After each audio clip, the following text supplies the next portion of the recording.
If you know some information about the CIO, for example, if you sell tech products, if you know their priorities and their goals and their demographics, that's only helpful to a point. What you really want to know is what are the drivers and the fears and concerns and buyer's journey path that people take. And that's how we define a buyer persona.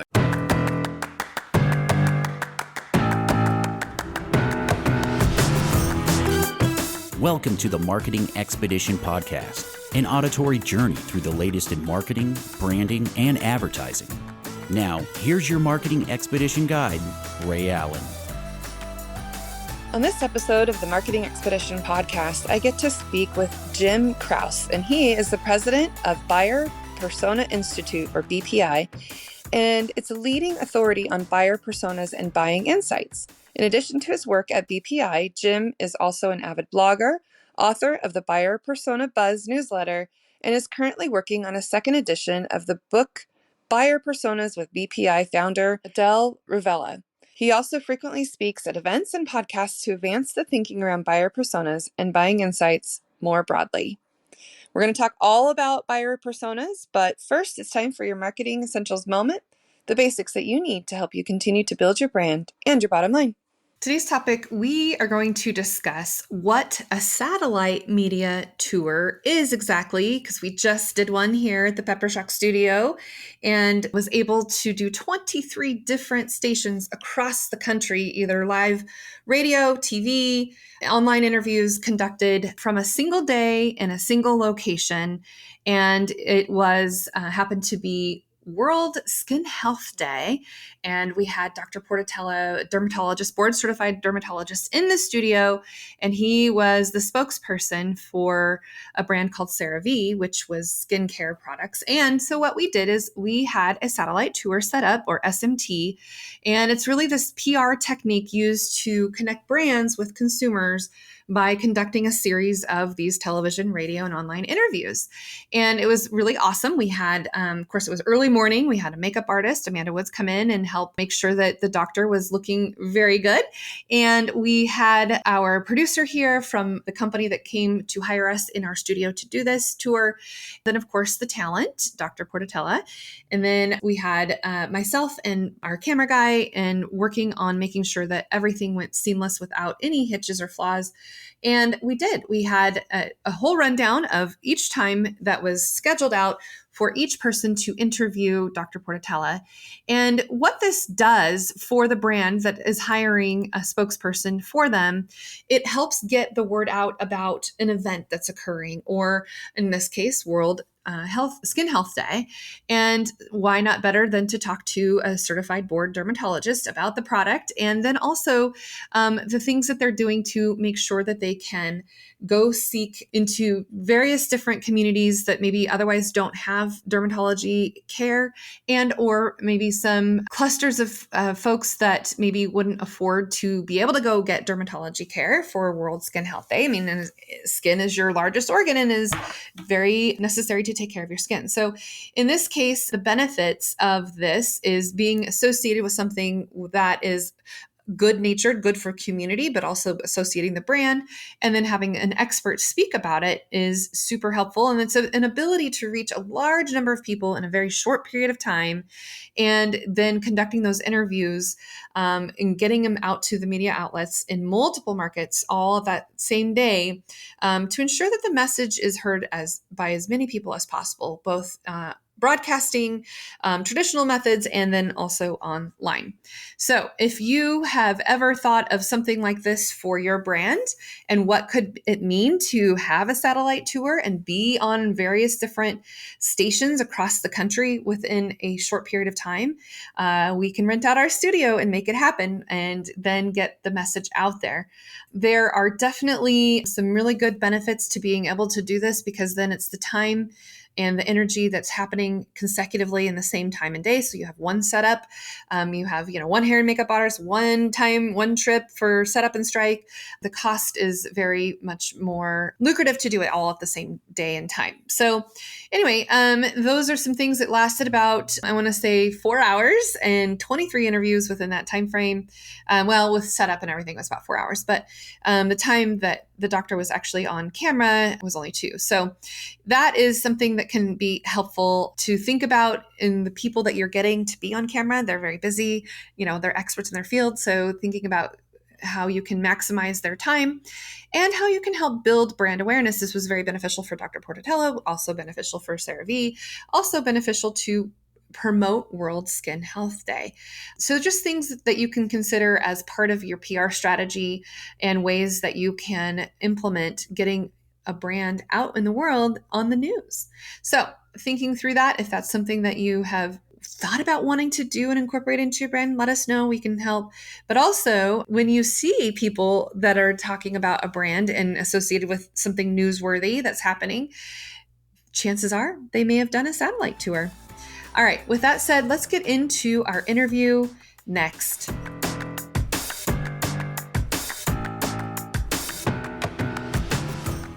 Welcome to the Marketing Expedition podcast. I'm your host, Ray Allen.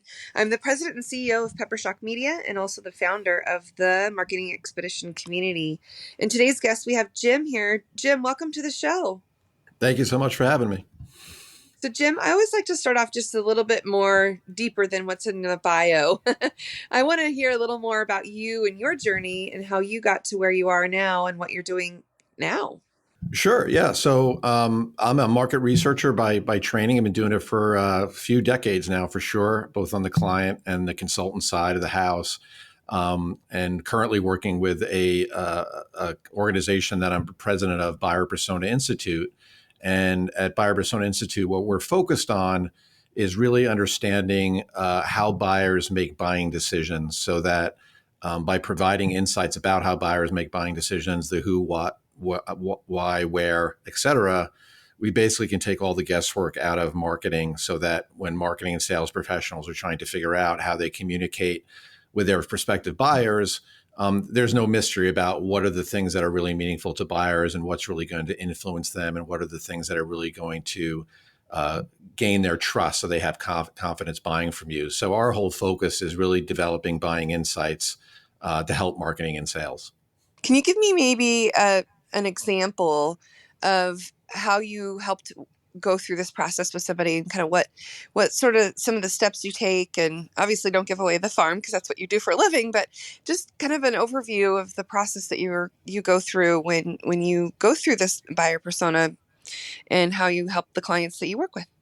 Yeah, sure. And I'm happy to be very transparent on it. We have Adele Ravella was the founder of Buyer Persona Institute about 15 years ago, and she wrote the book Buyer Personas. And we actually have a second edition of the book coming out in July that's expanded and updated. And it's it provides really a detailed playbook for actually how to develop modern, more impactful buyer personas. So I think maybe one of the things to talk about, and then we could talk a little bit about, how we do it, methodologies of building a buyer persona that really has more of an impact, is just to define what we mean by buyer persona. So traditionally, when people hear the term buyer persona, they will think of a profile of an individual or a role that's involved in a particular buying decision, a fictional avatar, if you will, right? So Yeah. if you sell tech products, you might have a CIO buyer persona, right? Our definition is a little bit different. And what we focus on is really developing insights around the buying decision that somebody's making, because you really need to understand the buying decision to be able to affect that particular decision, right? So if you know some information about the CIO, for example, if you sell tech products, if you know their priorities and their goals and their demographics, that's only helpful to a point. What you really want to know is, what are the drivers and the fears and concerns and buyer's journey path that people take. And that's how we define a buyer persona. And there's a framework we use and a methodology, and we're happy to talk about that as well. Awesome. So let's dig it just a little bit deeper, because I know, like you said, buyer persona, people kind of have this image, especially if you're marketers. And so what you're saying is you take a little bit different approach. And I want to kind of dig even more. Like, let me hear more. Yeah. So basically, if you think about a buying decision, if anybody listening to this podcast, particularly those that are involved in selling more high consideration products and services, those that you've got multiple decision influencers, they take a little bit longer to make a decision. Yeah. Buyers has fears and concerns about the decision to make sure they make the right choice. Mm-hmm. Basically, there's five different elements that you want to be part of your buyer persona. So if you think about your buying decision that you're trying to influence, take one of those products and services. There's five things that you want to understand about that buying decision, and these are the things that make up your buyer persona. We call them the 5 rings of buying insight. The first one is called priority initiatives, and what this is it's simply what are the triggers or the things that get your prospective buyers to start looking for your solution at this point in time, right? Like what gets them off the couch and saying, hey, you know what? We can't keep doing the same thing we're doing. We need to do something different, right? So what are those priority initiatives? The second thing we call success factors, and think of those as benefits or outcomes. These are the things that your buyers want to achieve by making an investment in your solution. What are the most important things that they need to be able to point to and say, as a result of making this purchase, we achieved what, right? The third thing we call perceived barriers, and this is a really important one because it really identifies what are all the fears and concerns that your prospective buyers have making this purchase decision. It may be fears and concerns they have about making the investment with anybody, and it may also be things that are concerns they have making it with certain providers, certain characteristics of providers, right? So simple example, maybe they don't want to work with providers that don't understand their industry very well, right? That's a barrier. Mm-hmm. The fourth one is decision criteria. So decision criteria is kind of middle, bottom of the funnel, sales funnel kind of stuff, right? This is when your buyers are really winnowing down their options and figuring out, who are they going to put in their finals list? Who are they ultimately going to select? These are all the questions that they're going to use to evaluate different providers and different solutions, whether indirectly or directly. It's the detailed stuff. It's the features of your solution. It could be customer support. It could be relationship oriented, et cetera. Or even just education on their part too, to understand exactly what it is that they want to buy and what's going to solve their problem. Mm-hmm. Correct. Exactly. And we always put those insights in the form of a question because that's a good way to think about them. These are the questions you can expect from your buyers, right? It's great to know those ahead of time. And the fifth and final one is buyer's journey. And the buyer's journey has 3 components. It's what are the key steps in the buying process for your product and service? What are the steps your buyers take?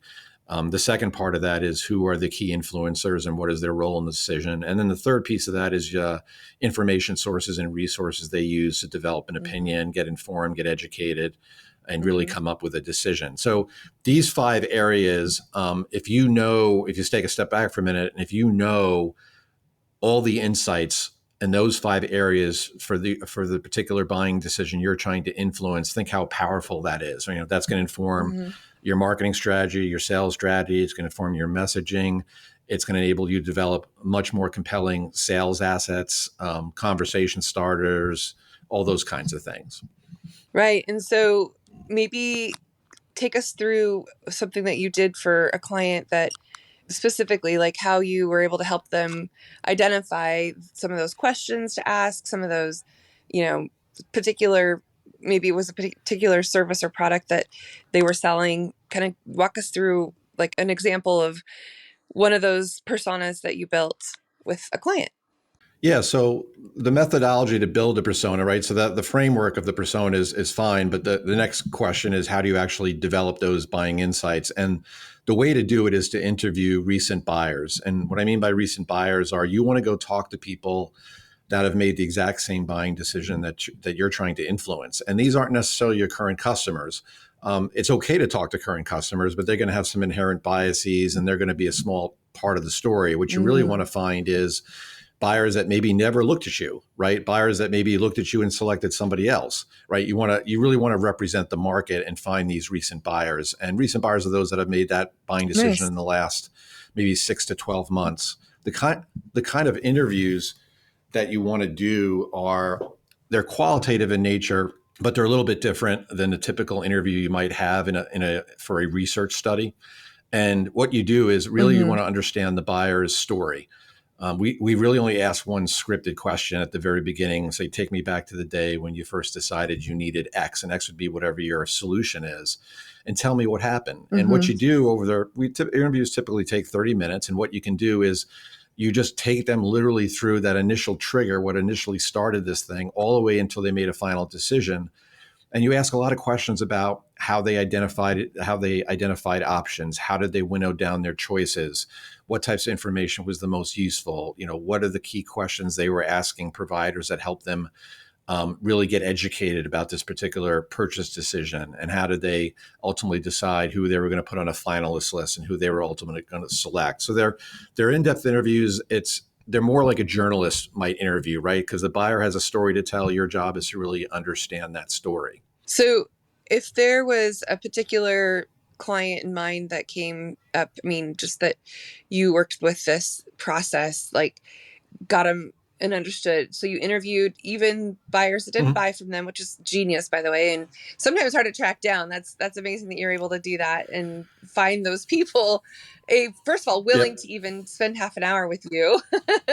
And sometimes that's like finding needles in a haystack. But after you've gone through that process, then I mean, the insights that you gain and then are able to deliver, what are some things for the next steps? Like, does messaging change? Does, the funnels or anything that they do in the process go happen?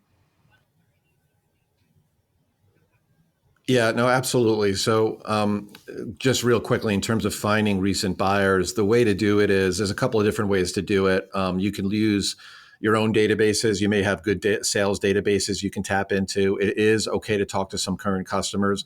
The other way to do it is you can also partner with research recruiting firms. And there's global firms that do this that can help you find candidates. And then you go through a process where you screen them pretty rigorously to make sure that they've gone through this buying decision in the past 6 to 12 months, and they get compensated for their time. But there's a method to the madness in terms of how you do it. In terms of a case study, I can talk a little bit about one case study that we recently did and how a client used it. We did a recent study for an MRI machine. If you think about an MRI machine, those tunnel machines where you lay down and they bring you and they get imaging, right? So you may have, anybody that's probably pretty familiar with what an MRI machine is. So what we did was we did a buyer persona study with large U.S. hospitals that recently purchased an MRI machine. And these are definitely high consideration decisions, right? You've got the radiologist who cares about this decision. You have the imaging techs. You have the head of radiology that cares about this, the tech support, right? So there's a whole number of people that are involved in this kind of buying committee. So we went out and interviewed those that had made this buying decision. We focused on U.S. hospitals. You can do this globally, of course. We decided to focus on U.S. hospitals. And we identified all those 5 areas that I mentioned to you, right? We identified all the triggers and the success factors and what their concerns were. We figured out all the decision criteria they used. The other thing I will mention that should be part of your buyer persona is you want to include a lot of buyer quotes in it as well. So when you develop those insights, you basically look across the interviews and do the analysis to determine where are you seeing patterns in the data. It's great to support those with buyer quotes because then, you can see very quickly that these are the people you're trying to sell to. But to answer your question, when you have all this, you have the insights, you have the buyer quotes, you're now walking in the shoes of your prospective buyers. The key thing that we always recommend doing is taking all your buyers' wants and needs, and those are all the things that you just identified in your buyer persona, and you can start running with those right away, right? Most clients and organizations that do this type of work either revamp their messaging completely, or it's new messaging if it's a new product or service or a new market, or they at least refresh their messaging. Most of them also use it for anything that has to do with any type of marketing communication, whether it's their website, at events.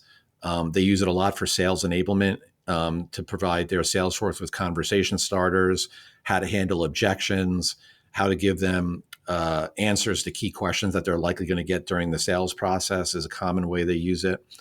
The other thing that is really helpful for organizations to do is take all those buyer wants and needs that you've identified in your persona and overlay them with your company's capabilities. Take a hard objective look, literally go one by one and identify where you have differentiating capabilities or capabilities that even aren't differentiating, and where you don't. And by doing that exercise, you can really narrow in on where is the overlap between what you offer and what you do well and what your buyers want. And that's your sweet spot. That's where you really want to focus your value prop and your messaging on.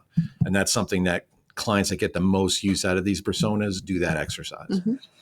No, that's a really good idea to understand all of those things. Hey, Jim, are you using any kind of AI tools to help you with the data and understanding? Is there any specific tools that you have discovered or that you guys have explored in your process? Yeah, so AI is we would never suggest using not never, but would not suggest using AI to get the data inputs that you need, because you can never mirror exactly what you're getting from the recent buyer interviews, because there's no way for AI to capture that behind the scenes stuff that you're catching. From an analysis perspective, if you're an organization that's only doing one buyer persona, or you're doing a couple, we usually do anywhere from 10 to 16 interviews. We would recommend analyzing those manually, really reading through the transcripts. We record them, we get transcripts for all of them, and identifying the patterns and the data that you get the buying insights is really the way to go. If you're doing more, if you're doing a higher volume of them, for example, our particular company does, because we do it on behalf of other companies, we use different tools AI tools that we've used to actually detect these patterns across these different 5 areas of insight I mentioned, right? So if I've got 100 transcripts, I can use an AI tool that will help me go through those transcripts a little bit quicker than human intervention could do, and really pull out what are the top line things that we're hearing, right? So we use AI as a kind of a buying insight starter, and then we use human intelligence to really nail it and pick up all the nuances. I love that you can integrate the tools, but still rely on human intelligence just as much as artificial intelligence in some ways. And every day I'm finding new ways for people to use the tools that are available to us now. And it's fascinating to see how much, more efficient sometimes it can be, but also sometimes frustrating too. Yeah, no question about it. So the luxury that we have here on this is with the framework, because it's defined, right? And this is a framework that companies have been using for, well over 15 years now with a lot of success. The nice thing about it is, we can teach the models how to really pick up on these different things like priority initiatives, the triggers. The models can get pretty sophisticated as far as pulling out insights really quickly. And it's great when you're under a time crunch, right? And you're trying to pull out some insights pretty quickly. And make some beautiful graphs too. We've discovered some ways to put the data inputs and, give it the prompts, and it'll make these wonderful charts and graphs and, trends and things that are helpful. Somewhat. I mean, you always have, I'm sure, a margin of error, of course, but it's nice to be able to present that information in a way that is tangible for maybe the people who are not so heavily involved in it can then just see the results, right? I mean, that's the beauty of it, I suppose. Yeah, absolutely. Now it's time for a message from one of our partners, Kitcaster. Did you know that podcasts are a great way to grow your personal and business brand? And Kitcaster is a podcast booking agency that specializes in developing real human connections through podcast appearances. We've had several guests from Kitcaster on the Marketing Expedition podcast as well. So if you're an expert in your field, have a unique story to share, or an interesting point of view, it's time to explore the world of podcasting with Kitcaster. You can expect a completely customized concierge service from their staff of communication experts. Kitcaster is your secret weapon in podcasting for business. Your audience is waiting to hear from you. Go to kitcaster.com/expedition to apply for a special offer for friends of this podcast. So Jim, let's talk about some ideas of how people could work with you and what kinds of things that they would, want to ask if they were to employ you in some way. Share a little bit about what it is for your own buyer's journey to work with you. Yeah, so if our website is buyerpersonas.com, pretty easy to remember that one. And on that website, there's you can just contact us by clicking a button on that website if you wanted to talk with us a little bit about doing buyer persona. We also offer on our website a self-paced masterclass as well for do-it-yourselfers that would like to do buyer personas on their own. So that's a way to really just kind of get a crash course on how to actually build one of these as well. So that's also really useful. And we also have a variety of thought leadership up there around these type of buyer personas and why they're so much more impactful than kind of the traditional way to think about buyer personas. The other way is you can always link into me as well on LinkedIn, Jim Kraus, which we try to stay pretty active there as well. So another question I always like to ask, I guess, is I have a number of students that are, some of them just graduated or they're about to graduate. If they were to look into this specific niche that you're in, what kind of advice would you want to give to them to say, here's some things to think about if you want to learn more about becoming employable in what you do? I think the key thing is, if you talk about the field of marketing research, for example, where you're really trying to understand markets and buyers and customers, et cetera, I think the key thing is to think about the end customer, right? That's, I think, one thing that I find a lot of people that are new in the industry, they kind of come into a new organization and they're maniacally focused on the organization, what the organization needs from them specifically, what the organization wants for them to do in their job, and et cetera, et cetera. And of course, that's really important, no question about it. But the other thing I would encourage folks to do is to really think about the end customer, whether it's, if you're in a marketing and sales type role and you're looking to influence buyers to buy something, put yourself in their shoes. Really think about what do you need to really put yourself in their shoes and what do they need most, right? They're looking for providers and solutions that they can trust. So think about what is it that's going to help generate that trust. To use a word, it's empathy, right? Try to have real empathy. If it's a customer service function, right? Think about what it's going to take to really deliver an excellent customer experience type thing. So we always find the folks that do the best are the ones that have that innate curiosity and are thinking outside the four walls of their organization, whether virtual or not, right? And really thinking more about the end customer, the end buyer. That sounds like very simplistic advice, but it's actually pretty powerful because what that's going to enable you to do is it's going to enable you to develop more value to your organization. They're going to see that you're actually thinking about things like the customer and revenue and customer retention and all those kinds of things, which all businesses care a lot about, right? So that's going to make you even more valuable. Sometimes they're not their own audience, right? Just because they might specifically like something doesn't mean that the audience that they're trying to sell to is going to have the same idea that they would like it or their opinion is sometimes we have to remind, hey, you are not the target audience here. Remember who your audience is that wants to buy from you. And sometimes just because you like it doesn't necessarily mean that your audience will like it. Yeah, no question. One of the things I love about anything in any type of marketing insights role that you're doing is, and I often tell this to folks on my team that might be newer to presenting findings, whether you're presenting something internally or to an external audience, to remind them that if you're presenting something where you're actually going out to the market, quote unquote, and you've done a good, thoughtful job of how you've gone about doing it, to have confidence in presenting those findings because you are the expert, right? Because you're the one that has this knowledge about what the market wants. And again, a lot of new people coming don't always think about that, right? They may be talking to somebody who's a higher up, for example, or they may get intimidated by that. And I always say to them, they didn't do the research. They didn't go out and talk to the market, right? You've got something valuable to say, and you're here presenting it to them for a reason. And that really changes the whole mindset, because then it's not really them presenting. It's more of, I'm here, but I'm representing what the market is telling us, right? And that's a pretty cool place to be. Yeah. These are my recommendations to you rather than what I think you should do is, or what do you think we should do? No, you can be strong and confident and say, I recommend that we do this and that, and whatever the case might be. And you're right. I think young people sometimes don't have the confidence right away to feel that they have learned and explored and given the thought behind why. Yep. Jim, what kinds of maybe industry resources or tools or other podcasts or, what kind of things do you use to stay on top of what's next for your industry? That's a big question. It's a good question.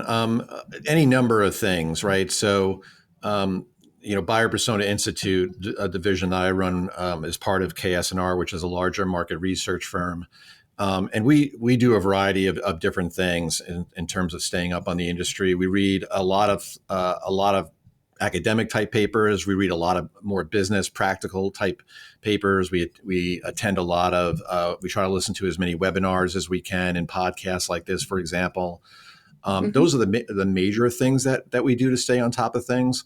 I think one of the luxuries we have is that we have people that are focused on really specific things. So we have a marketing sciences team that are really focused on advanced statistical analysis, right? They know far more than I will ever know in that particular field. And they're able to really focus in on that, right? So a lot of the things that I focus on really is anything I find in any form that really helps me understand customers and prospective buyers and how they make buying decisions and how they use their rational and more emotional brains to make decisions, and if you do A, it leads to B. Anything like that is really valuable. So we try to read a ton on that whenever we come across things that get into those topics. Nice. Do you subscribe to any specific, membership or subscriptions or anything that kind of comes to mind that people should know about? I wouldn't say necessarily a specific membership. I mean, we look at Marketing Prof. CMI is a good resource that we look at. There's a recent book that we just read that I actually included in the updated version of Buyer Personas that's coming out in July. There's a book called The Jolt Effect by Ted McKenna, is one of the authors. That really, they did an analysis of over 2 million sales calls during COVID because it was is this opportunity where all these sales calls that take place in a customer's office were being handled virtually, and they were recorded and they used advanced analytics, and they found just a lot of really cool insights about why customer inaction is so prevalent, which is why do customers that have been through an entire buying journey and have even said that they're going to buy, all of a sudden decide not to buy, which is really the sales force's really number one sales impediment. And that just had a lot of really great data that we thought was really insightful. So we look for those kind of things. Yeah. Why do customers want to ghost you sometimes? What is up with that? Where they just don't get back to you, even though they were interested and they went through the whole process, and then they just ghost you. What is up with that? Well, it's interesting, and it's one of the reasons that we have it in buyer personas is because one of the things that these buyer personas does is it will literally tell you exactly what you need to instill trust in your buyers. I mean, at the end of the day, especially for high consideration buying decisions, that's what buyers are buying on. Price aside, they're going to pick the provider that they trust the most, will not fail them, right? That will get what they need, but also not fail them. So the interesting part of this data, to your point, was that traditionally when a buyer, doesn't sign on the dotted line and you've got them right there, the traditional conventional wisdom has been that they prefer the status quo, that they said, you know what, we think the status quo is better. And that's not the case. What they found out in the study was that's still the case maybe half the time, but the other half of the time is buyers are just afraid of messing up. It's actually not a rational decision. It's not a decision where they said, you know what, I think what we're doing now is better than buying this.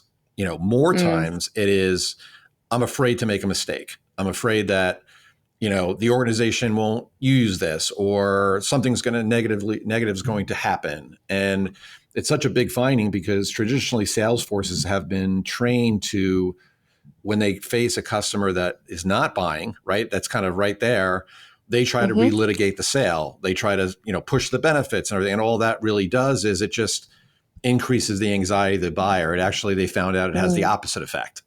What you really want to do is you want to talk paralysis. to them kind of correct. You want to provide calmness to them, clarity to them, make them feel assured, right? Rather than putting more stress on them about how like, oh, if you stay with what you're doing now, bad things are going to happen. You got to do this, right? It's better to talk to them about here, if we do this, this is how we're going to alleviate your concerns so they can see a nice path to success. It's a minor, it sounds like a minor point, but it's a pretty major one for sales folks. No, that makes a lot of sense. Because then you're right. Sometimes it's the fear of the unknown. Well, what if we change? And what if, it doesn't go well? And what if? But what if not, right? What if you don't?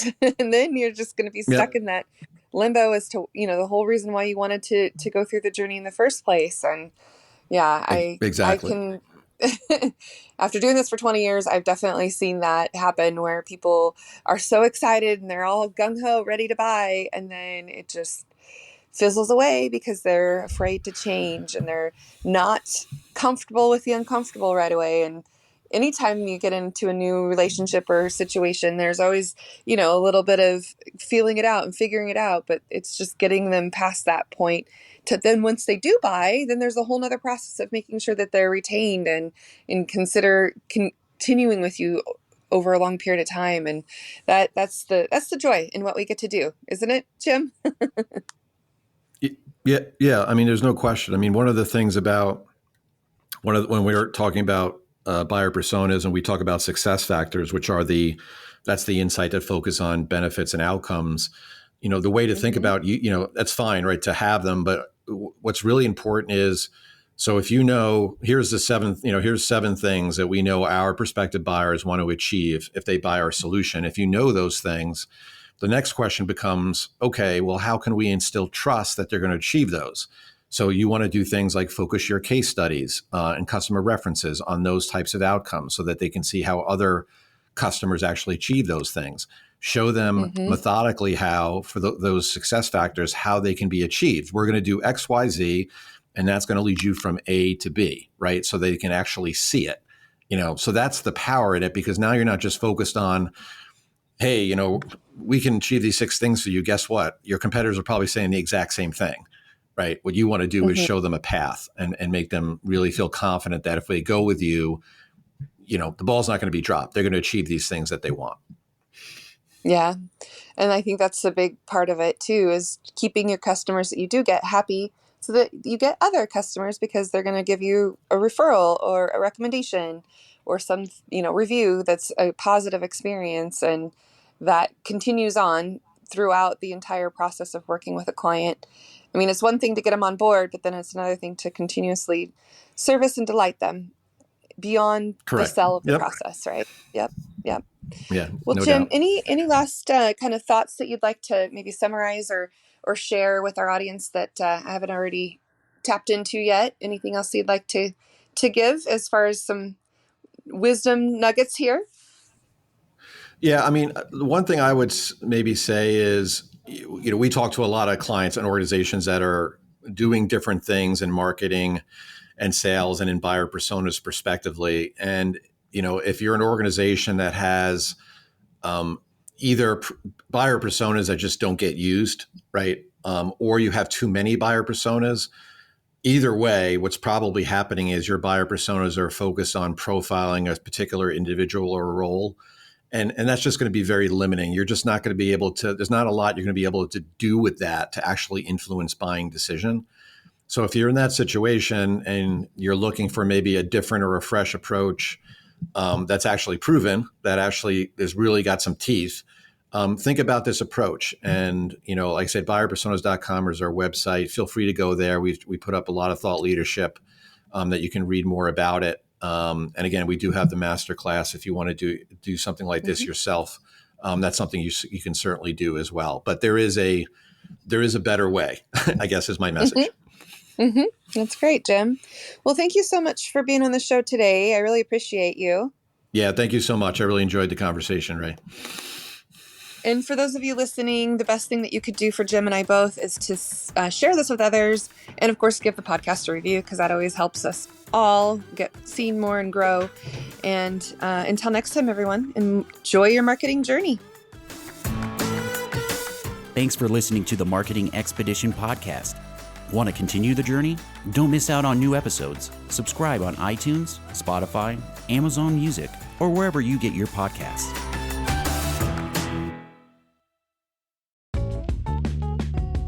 Wouldn't it be great if there was one place you can go to get all the latest information and tips about marketing and advertising? The Marketing Expedition community is that place. People like you gather in our online community to build relationships with others and find the latest marketing trends, tactics, tools, and technology. We help you build your brand and your bottom line. Start your adventure today. Visit themarketingexpedition.com to find out more.